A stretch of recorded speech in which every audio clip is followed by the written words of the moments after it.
In this video, it will be exposed the construction of concepts about teaching and learning and the methods that are feasible in my teaching practice. First of all, I consider that the definition of these processes are built upon several factors. Richards, Gallo, and Rinaldi, 2001, mention in this respect that teachers' beliefs are formed on the basis teachers' own schooling as young students while observing teachers who taught them. Simultaneously, other factors have influenced the concepts such as personality, context, age, and also theoretical foundations about pedagogy. As far as the concept of teaching, I feel identified with what Ross states due to the fact that he defines this process as to empower students, giving them the knowledge and social skills they will need to be able to function in the larger society. This thought portrays teaching as a humanizing practice and language as an important component that transcends the classroom to be a mediator in society. Now, in regards to the learning concept, I strongly agree with Vygotsky, 1978, because he considers that learning comes to be the result of interaction with others determined by a set of particular skills and values in a particular cultural setting. From this quote, I can infer that language mediates long life learning processes and support cultural activities like reading and writing. The second aspect to be covered in this video is the methods and approaches that better fit with my teaching practice, context, and beliefs.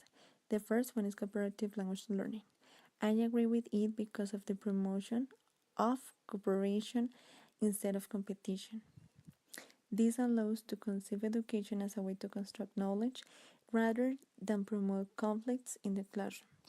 Furthermore, it promotes an equal achievement of goals. In my teaching exercise, I implemented in the practice stage of the class, and each student is in charge of a part of the exercise. The next one is content-based. Due to the implementation of cross-cutting projects in the classroom about sexuality, democracy, ecology, economy, among others, I applaud this approach in the classroom.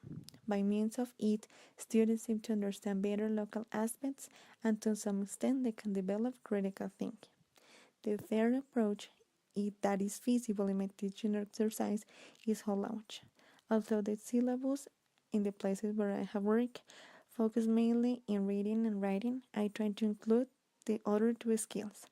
According to Oxford 1990, he assumes language learning as a tapestry where all the skills are interwoven. This is an important approach in order to develop communication and interaction. Number 4 is text-based. This one is the first one that I use. I consider from my experience to be useful, especially because of the inductive process, starting from the presentation, continuing with the practice, and finishing with the production. Also, it is important to highlight the use of language with a purpose. The next one is communicative language teaching. This approach proves the 4 or more skills, promoting evidential interaction, offering students the opportunity to express about their realities. In my classroom, I approach communicative language teaching using the cross-cutting projects, asking students to express their opinions and to discuss them with classmates.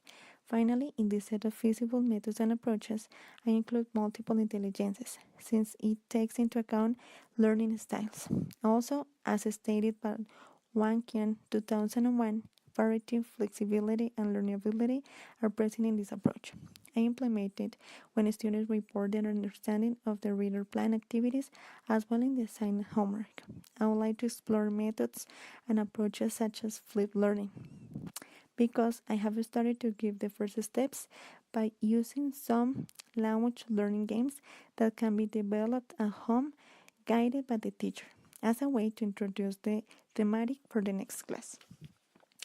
Also, I would like to explore silent way, competency-based, neurolinguistic, and Suggestopedia.